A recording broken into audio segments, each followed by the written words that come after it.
Malar's kitchen பார்க்கும் உங்கள் அனைவருக்கும் என்னுடைய அன்பான வணக்கம். இன்றைக்கி என்ன பார்க்க போகிறோன்னா ரொம்ப சூப்பரான கருவாடு தொக்கு எப்படி பண்ணலான்னு தான் பார்க்க போகிறோம். வாங்க. கடாயில் ஒரு 3 டேபிள் ஸ்பூன் எண்ணெய் ஊற்றிக்கலாம். எண்ணெய் நல்லா சூடான பின்னாடி இதில் ஒரு அரை ஸ்பூன் கடுகு சேர்த்துக்கலாம். கடுகு நல்லா வெடிக்கட்டும். இப்போ குட்டி குட்டியாக வெட்டி வச்சுருக்க பூண்டு பல்ல சேர்த்துக்கலாம். இது சின்ன பூண்டு ஒரு 3 பூண்டு எடுத்திருக்கேன். சேர்த்து பூண்டு நல்லா வதங்கணும். அதாவது அந்த ஸ்மெல்லு நல்லா வரணும், அந்த பூண்டோடைய வாசனைலாம் நல்லா வரணும். கொஞ்சம் லைட்டாக அந்த கோல்டன் ப்ரௌன் கலராக வரும் இல்லையா, அது வரைக்கும் வதக்கி விட்டுக்குவோம். பாருங்கள், நல்லா வதங்கிருச்சு. இப்போ கொஞ்சம் கருவேப்பிலை, பச்சை மிளகாய் 2 எடுத்து கீறி வச்சுருக்கேன், இதை சேர்த்துக்கலாம். அடுத்ததாக வெட்டி வச்சுருக்க 3 பெரிய வெங்காயம் குட்டி குட்டியாக வெட்டி வச்சுருக்கேன், இதை சேர்த்துக்கலாம். எப்போயுமே இந்த தொக்குக்கெலாம் வெங்காயம் அதிகமாக சேர்த்துக்கிட்டே நல்லாயிருக்கும். பெரிய வெங்காயத்துக்கு பதிலாக சின்ன வெங்காயம் சேர்த்துக்கிட்டால் இன்னும் நல்லாயிருக்கும். சேர்த்து நல்லா வதக்கி விட்டுக்கலாம். வெங்காயத்தோட பச்சை வாசனைலாம் போய் நல்லா பொன்னிறமாக வர்ற வரைக்கும் வெங்காயத்தை நல்லா வதக்கி விட்டுக்கலாம். வெங்காயம் நல்லா வதங்கி பொன்னிறம் ஆயிடுச்சு. இந்த பாருங்கள், இந்த மாதிரி வதக்கி விட்டுக்கணும். இப்போ வெட்டி வச்சுருக்க தக்காளி பழம் 2 சின்ன தக்காளி பழம் எடுத்திருக்கேன், இதை சேர்த்துக்கலாம். தக்காளியை நல்லா வதக்கி விட்டுக்கணும். அதாவது மசிய தக்காளி நல்லா வதங்கணும். இதை நல்லா மூடி வச்சுட்டு தக்காளி நல்லா மசிய வதங்குற வரைக்கும் நம்ம அதை வதக்கி விட்டுக்குவோம். இப்போ நல்லா வதங்கிருச்சு. மூடி ஓப்பன் பண்ணி பார்ப்போம்.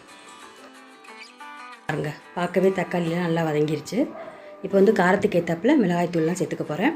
நான் ஒரு 2 டேபிள் ஸ்பூன் மிளகாய்த்தூள் சேர்த்துருக்கேன். நீங்கள் உங்களுக்கு காரத்துக்கு ஏற்றாப்புல சேர்த்துக்குங்க. அரை ஸ்பூன் மஞ்சத்தூள் சேர்த்து நல்லா மிக்ஸ் பண்ணிவிட்டு தொக்குக்கு தேவையான அளவு தண்ணி சேர்த்துக்கலாம்.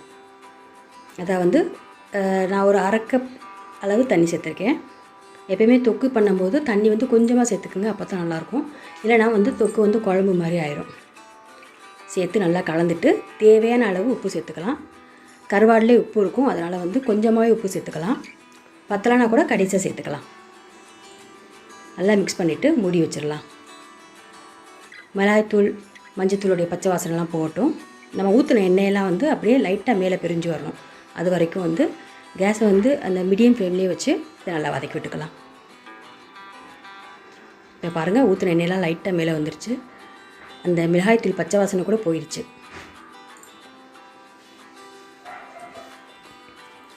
நல்லா கலந்து விட்டுறலாம். அடுத்து சுத்தம் பண்ணி வச்சுருக்க கருவாடு துண்டுகளை சேர்த்துக்கலாம். நான் இன்றைக்கி கெளுத்தி கருவாடு துண்டுகள் எடுத்திருக்கேன். இது ஒரு 10 துண்டு இருக்கும். இதை நல்லா மிதமான சுடுதண்ணியில் போட்டு நல்லா அலசி எடுத்து வச்சுருக்கேன். எப்பயுமே இந்த கருவாட்டு குழம்பு, கருவாடு தொக்கு இதெல்லாம் பண்ணும்போது கருவாடு துண்டுகளை நல்லா மிதமான சுடுதண்ணியில் போட்டு நல்லா அலசி எடுத்து வச்சுக்கணும். ஏன்னா கருவாடில் கொஞ்சம் மணல் இருக்கும். அப்புறமா அந்த பச்சை ஸ்மெல்லு வரும். அதெல்லாம் சுடுதண்ணியில் போட்டு நம்ம அலசும்போது அந்த வாசனையெல்லாம் போயிடும், அந்த மணலும் போயிடும். இதை லைட்டாக கலந்து விட்டுட்டு மூடி வச்சு ஒரு 2 நிமிஷம் நம்ம இதை வேக வச்சுக்குவோம். அடுப்பு மிதமான சூட்லேயே வச்சுக்கலாம். ரொம்ப நேரம் வேக வைக்கக்கூடாது. அப்படி வேக வச்சிங்கன்னா கருவாடெல்லாம் உடஞ்சி போயிடும். பாருங்கள், 2 நிமிஷம் ஆயிடுச்சு. கடைசியாக நல்லா திக்கான பாலாக தேங்காய் பால் ஒரு அரை கப் எடுத்திருக்கேன். தேங்காய் பால் சேர்த்து கருவாடு தொக்கு பண்ணி பாருங்கள், ரொம்ப டேஸ்ட்டாக சூப்பராக இருக்கும். இது சேர்த்துக்கலாம். ஏற்கனவே கருவாடை நம்ம 2 நிமிஷம் வேக வச்சிட்டோம். தேங்காய் பால் ஊற்றி ஒரு 2 நிமிஷம் மட்டும் நம்ம மூடி வச்சு வேக வச்சுக்கலாம். நல்லா மிக்ஸ் பண்ணிடலாம். மூடி வச்சுட்டு ஒரு 2 நிமிஷம் கழிச்சு கேஸ் ஆஃப் பண்ணிடலாம்.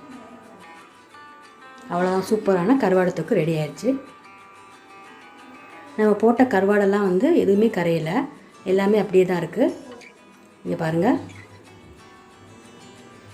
சூப்பரான கருவாடு தொக்கு சாதத்துக்கு போட்டு நல்லா மிக்ஸ் பண்ணி சாப்பிட்டு பாருங்கள், கண்டிப்பாக உங்களுக்கு பிடிக்கும். ரொம்ப சூப்பராக இருக்கும். கடைசியாக கட் பண்ணி வச்சுருக்க கொத்தமல்லி இலைகளை மேலே தூவிடலாம். கருவாடை சுத்தம் பண்ணும்போது மிதமான சுடுதண்ணில் போட்டு சுத்தம் பண்ணி உடனே எடுத்துருங்க. இல்லைனா வந்து கருவாடெலாம் கரைஞ்சி போயிடும். இந்த வீடியோ உங்களுக்கு பிடிச்சிருந்துச்சுன்னா வீடியோ கீழே லைக் பண்ணுங்கள். அப்புறம் இந்த வீடியோவை ஷேர் பண்ணிடுங்க. இது வரைக்கும் நீங்கள் மலர்ஸ் கிச்சனுக்கு சப்ஸ்கிரைப் பண்ணலன்னா மறந்துடாமல் சப்ஸ்கிரைப் பண்ணிடுங்க. இது வந்து தாராளமாக ஒரு 3 பேர் சாப்பிட்லாம். நீங்கள் இந்த கருவாடு துண்டுகள் போட்டு தான் இந்த கருவாடு தொக்கு வைக்கணும்னு கிடையாது. உங்களுக்கு பிடிச்ச கருவாடு துண்டுகள் போட்டு வைக்கலாம். இதே மெத்தடில் வச்சு பாருங்கள், கண்டிப்பாக உங்களுக்கு பிடிக்கும். மீண்டும் பார்க்கலாம். நன்றி, வணக்கம்.